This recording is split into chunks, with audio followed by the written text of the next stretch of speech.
In 1938, as Hitler invaded Austria and promoted the idea of an Aryan master race, the children of two Jewish immigrants would create a black-haired immigrant character that would change the world. It's a bird! It's a plane! It's Superman! Superman quickly became an inspiration to kids around the world, and many other superheroes followed, leading to the rise of two dominant forces in today's culture, DC and Marvel. But while Marvel has found great success with two films about black heroes, Black Panther and Spider-Man Into the Spiderverse, the black superheroes in DC films have been few and far between. You have to go back to 2004 to find a black lead in Halle Berry's Catwoman, and you have to go all the way back to 1997 to find an original black hero in Shaquille O'Neal's Steel. While Marvel garnered Oscar nominations for Black Panther and Spider-Man Into the Spider-Verse, there's 800 filmmakers who pushed boundaries and took risks to make people feel powerful and seen. Catwoman and Steel were both complete, critical, and commercial failures. Well, you know I've got to push the envelope. We know that representation matters, and that the failure of the film industry to be more inclusive is both a product and a cause of systemic racism. So why has the DC cinematic universe fallen so far behind in the representation of African Americans? Is it enough to recast traditionally white characters with black actors? And what are some of the black heroes DC could choose to feature in upcoming films? Carl and I will be talking about all of this with Londyn Victoria Jackson, one of the leading experts on the history of Batman, on this episode of Film School.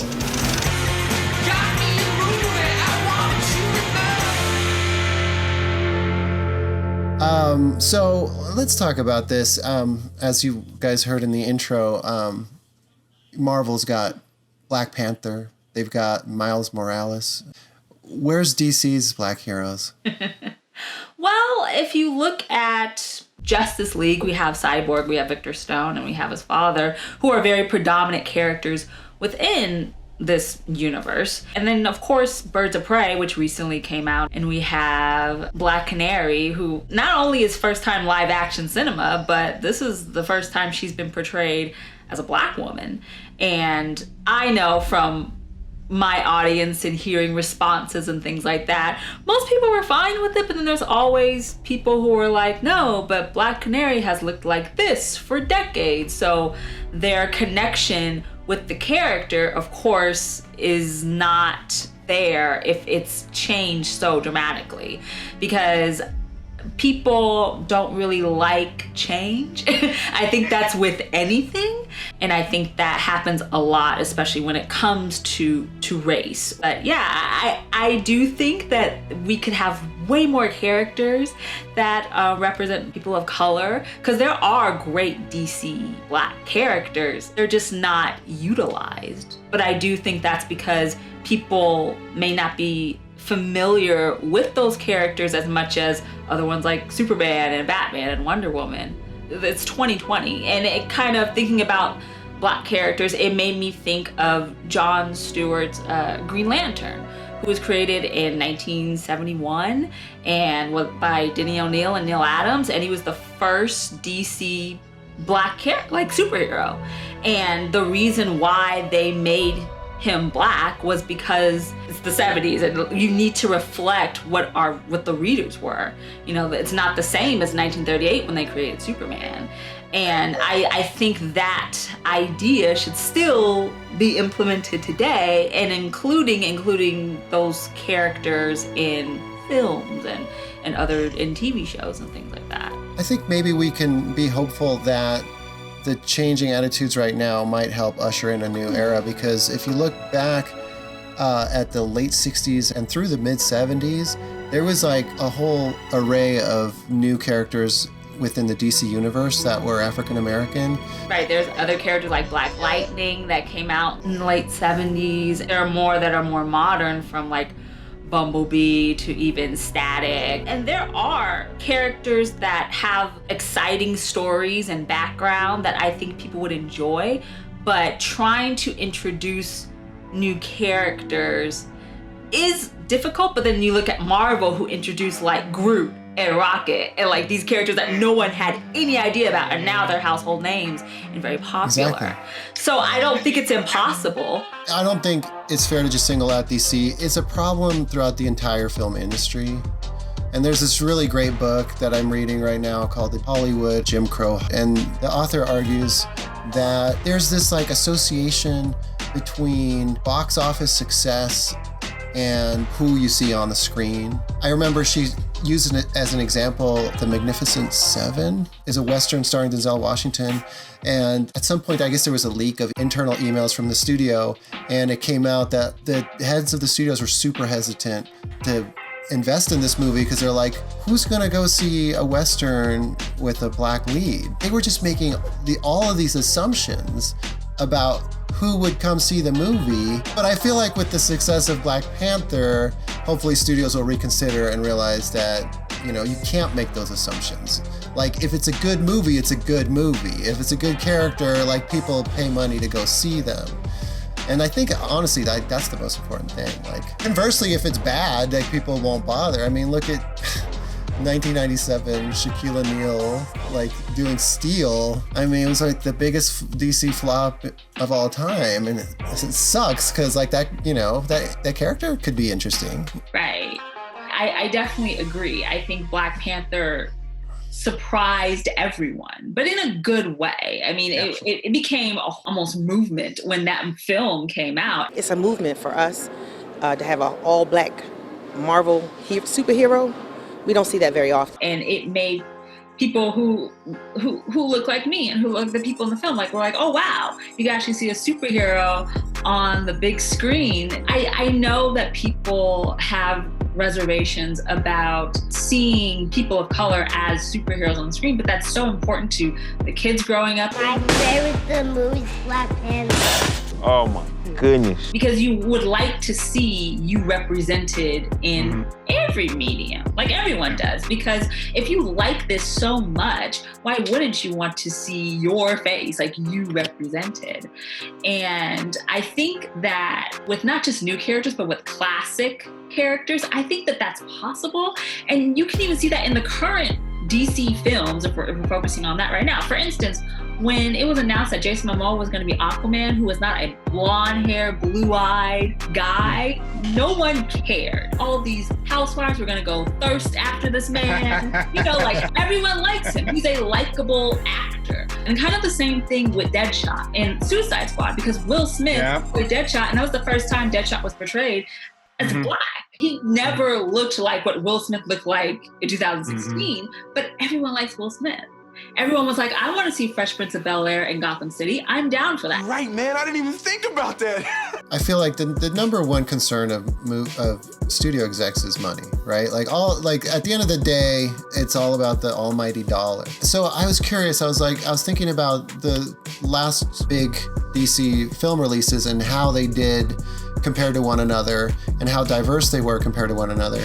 And I put together a graphic. So obviously Suicide Squad and Birds of Prey are the more, I would say, diverse films. There's more people of color in them and more prominent roles. You could, yes, Cyborg's in Justice League, but he was kind of like the least prominent of all the characters, I would argue. But what I thought was interesting when I compared the numbers, and this surprised me, to be honest with you, I don't know if anyone's done this analysis. I'm sure people have done this, but that, like, compared to their budget, Suicide Squad was actually the most successful film out of those four, and Birds of Prey didn't do too bad either. It actually beat Justice League as well, and Birds of Prey got almost no marketing dollars behind it. I myself was trying to promote the movie and telling people, go see it, it's so fun. I thought that was such a fresh movie. I loved it so much. In fact, I wish it had been promoted more heavily, for the theatrical release, because I barely even heard about it. I mean, I was aware of it, but I didn't make it out to see it in the theaters, and I just watched it today, and I absolutely loved it. I thought the director, Cathy Yang, amazing job. She is so stylish and fun. I get it. Okay, so you're the expert. You know DC better than either one of us. How do we get them back on track? What movie do they need to make to be a more inclusive studio? I think that what's really great about the Justice League, that roster has continued to, a revolving door from Jon Stewart's Green Lantern to even Martian Manhunter, who in animation and even the live action Supergirl show is portrayed as black.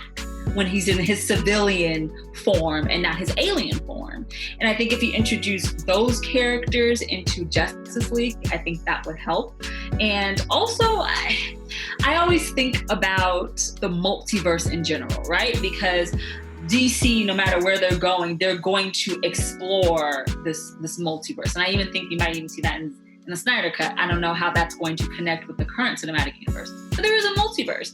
And all these characters have been portrayed as like people of color at one point or another. I mean, Superman, Calvin Ellis, who was on Earth 23, he's Black. And even Wonder Woman, who's on that same Earth, her name's Nubia, and she's Black. There are so many characters you can add to what's already here within the current cinematic universe. And I think Justice League would be a really cool way to add more people in, like Hawkgirl, and just add more diversity in it if you wanted to start with that. Because I know studios are like, oh, we don't want to waste our money making this film and no one sees it. But if the story's strong enough and even the person who is portraying the character is someone like a Jason Momoa or a Will Smith that people really like, and they would go see their movies regardless of what it is, that's really the focus. But yeah, I think bigger risks is what the studio needs to do. Because if they can do that, I think that's how they can try to put more diversity into it and not have it so really stagnant and lackluster on that side. I know. We don't need another Superman origin story. Exactly. And while I love Batman, I do. It's enough already. I have seen his parents die so many times. Yeah.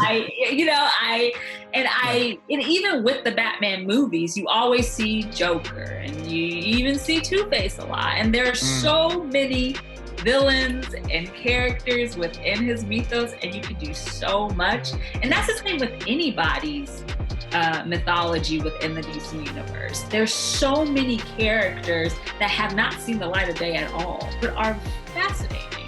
I really like your suggestion of exploring the DC Multiverse. I think that's a really smart way to introduce new versions of these like beloved characters in a way that's not going to mess with the original continuity, right? Because, white Superman's still there, right?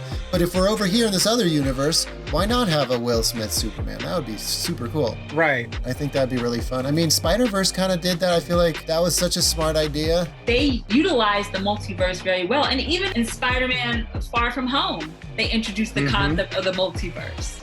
And that'll play out in their phase 3 and 4 and all of the other millions of movies they already have planned.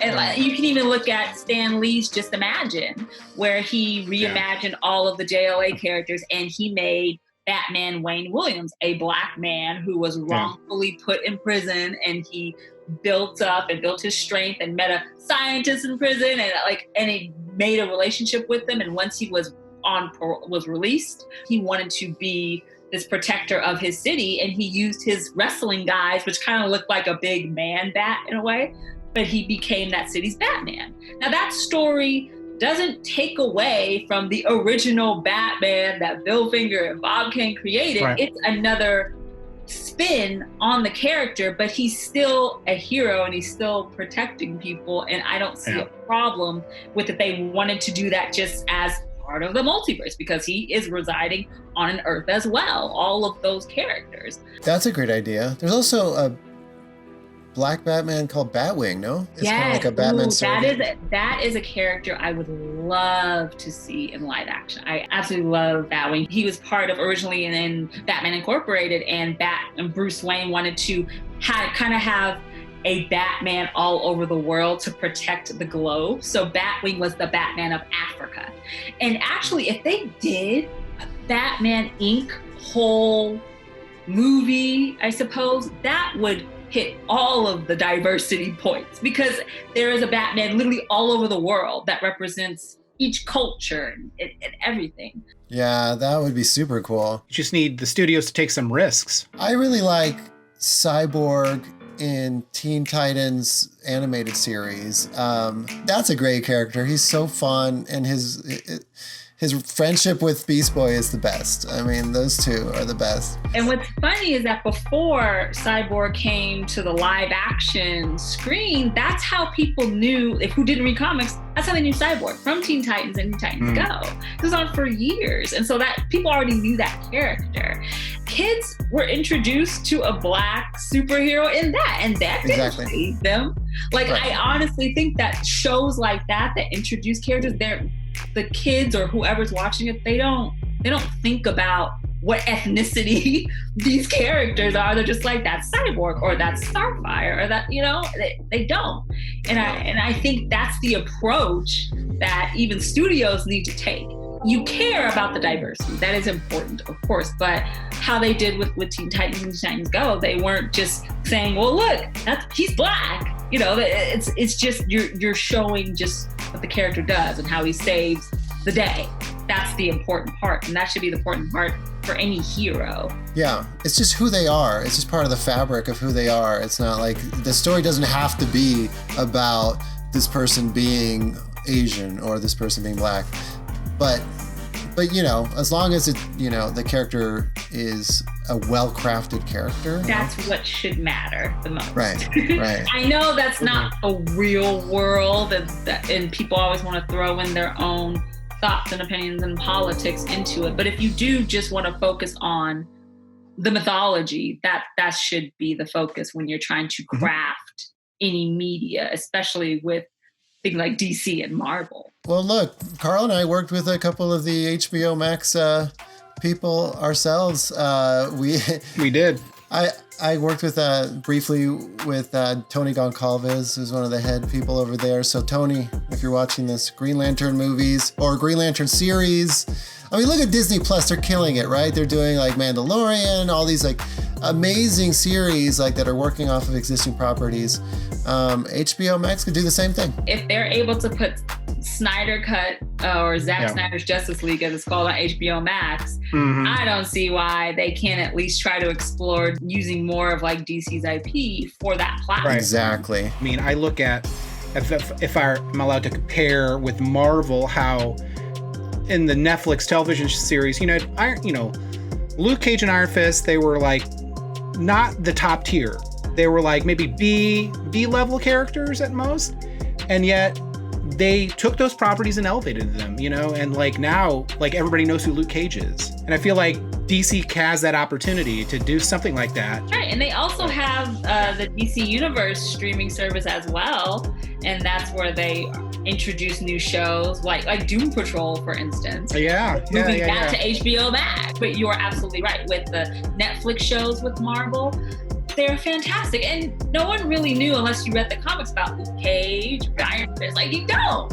You really don't. Or Jessica Jones, like any Jessica Jones, exactly, yeah. Out of nowhere. And now people love it. And I think that is something that Marvel has really been successful with, is introducing these characters that no one knew. I mean, even Iron Man. Now everyone knows Iron Man, but before the movies came out, no one knew who Iron Man was. If you didn't watch like the 60s cartoon, which I personally love. Me too. I loved it. It's so good. It's so badly animated. The stories are so awesome. It's good. Yeah, it's so good. But I feel that way with Captain America and Thor. Anyway. But no one, before the first Iron Man came out, no one knew who that was. Yeah, he was like a B-level character. I mean, and then he just, now he's definitely A-level. And I think like, it's not like that hasn't been done before. Well, here's my pitch to DC. Marvel took a corner onto the right path when they had Jon Favreau make that first Iron Man movie with Kevin Feige. And he kind of created this whole vibe and this flavor, and it was so cool and kind of like bro-y and fun. I mean, it really was the vision of one person, of Jon Favreau, working with a great team, of course. But I feel like DC just needs to find someone to kind of recraft. Why don't we call Jordan Peele? Or, someone new, someone who's like really good, and let them have a crack at it. Definitely bringing in fantastic directors and producers and creators that can take these characters that are great, maybe they're great in comics and haven't been really seen before, or they've been here and there in animation, but not really the focal point, and taking them and expanding their world to the big screen. I don't see why that can't be successful, because I know it can, because these characters are amazing. They really are. You just need the right team to amplify that, to show people who don't read comics, they're like, hey, this character is fantastic. And the right people like your Jon Favreau's and Kevin Feige's leading the charge. I mean, I think if you had like a Kevin Feige type figure in the DC universe, that's essentially more or less a showrunner, you know, in sort of a grand scheme of things, that has that ultimate vision. I think that's like a first step that would lead it on to success, right? Definitely. And I know for a lot of people, especially fans of Zack Snyder, they believe that he set up how the DC extended universe is, because he came out with 2013's Man of Steel, and then after that it was Batman v Superman, and then it was going to be Justice League, and he was supposed to be that person that whatever movies followed, you kind of followed that pattern of his. But now that he left the projects because of the tragedy in his family and everything, and then more new directors like Cathy Yan and people came in and changed it, and David Ayer with Suicide Squad, and it's all kind of different. There's different styles of movies within the cinematic universe, and I think sometimes they're too different, and maybe they don't flow. And I think you need someone like a Jon Favreau, like, to just be very focused on, this is what we're trying to do, and try to have the same across all of the movies within the cinematic universe. And I think people would be more receptive to that. For sure. Carl and I were having this discussion a couple days ago, and we made the argument that essentially you should think of it not as movies, but as one massive, incredibly high-budget show, because that's kind of what like the Marvel Cinematic Universe is. So if you think of Kevin Feige as the head of that, it's his role is kind of almost the role of a showrunner. So like someone that can like really see it through in terms of continuity and vision. So maybe what DC needs is a showrunner. Maybe they need Shonda Rhimes to come in there. Someone that has the vision but knows how to honor the source material, but elevate it and present it to a new generation in a unique way. I think if that leadership was in the DC world, we'd be having a different conversation. I completely agree. I think it really depends on the people who are on these projects and I think the vision is the most important thing, because if they can see where they want to go, which I honestly think when they started to build the DCEU and lay out a plan, they had a full plan of when movies were going to come out, like Cyborg was going to have a movie, and Flash was supposed to have a movie by now, but now it's pushed back, and they had an idea, but along the way, just the creatives on it, the writers, directors, and even the actors, they clashed and it just didn't flow. Yeah. Then it became this kind of convoluted thing where we're trying to figure out, even right now, where did they do? We don't even know. And we should at this point. It needs the right mind to elevate the whole universe or the multiverse, and to not just bring in a more streamlined kind of continuity with the films and the characters in it, but also introduce newer characters and, of course, more diversity into it. Maybe they'll find that person. I hope they do. I do too. And I hope whoever it is has a more inclusive vision, and we can see more people that represent all of these kids that go to these movies. I think that's so important, and I feel like we need to see more of that. It makes a big difference. So DC, if you're listening, think about those kids. I'm a biracial Latino immigrant, and I'm still waiting for my Latino superhero. So come on guys. All right, well, it's been great having you. Thank you so much. Thank you guys. It's been fascinating. I feel like we could do so many more episodes about like specific DC movies. So if we come up with other. Of course, if you want to, just let me know, and I will come back. I will. Oh, nice. Awesome. Love it. Yeah, and so we'll have a link to her channel below. So go check out her content. It's super knowledgeable and interesting. It's fascinating stuff. Thanks, Carl. And if you like this video, like, subscribe, and we'll see you next time.